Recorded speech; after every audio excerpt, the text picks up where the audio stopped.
উপস্থিতি, আরেকটা রাওয়ায়াত শোনেন যেটা মুসনাদে আহমদের মধ্যে এসেছে। রাসূল পাক সাল্লাল্লাহু আলাইহি ওয়াসাল্লাম ইরশাদ করছেন, নবীজি বলছেন, ইদা রাআইতাল্লাহা ইউতিল আবদা মিনাদ দুনিয়া আলা মাআসিহি। আমার নবীজি বলছেন, হে আমার উম্মতরা, যখন তোমরা দেখবে যে কোন একজন বান্দা গুনাহ করছে, কি করছে? গুনাহ করছে, গুনাহ করার পরেও তার দুনিয়ার সম্পদের কোনো অভাব হচ্ছে না, আল্লাহ তাকে দিচ্ছেন। গুনাহ করছে তারপরেও আল্লাহ কি করছেন? দিচ্ছেন। দুনিয়ার সম্পদের কি নাই? কোনো অভাব নাই।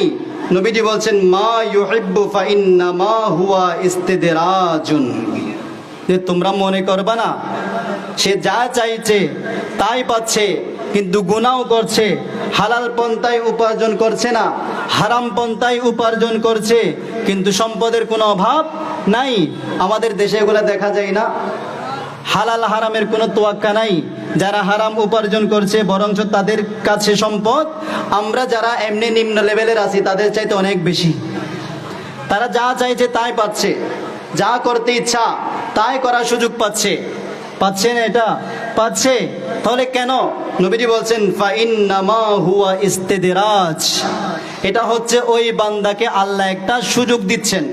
কি দিচ্ছেন? সুযোগ দিচ্ছেন। আপনি যখন ঘুড়ি উড়াবেন, ঘুড়ি চিনেন না? ঘুড়ি, ঘুড়ি যখন উড়াবেন যত সুতা ছাড়বেন তত উপরে উঠবে, কিন্তু আপনার হাত থেকে চলে যেতে পারবে? পারবে না।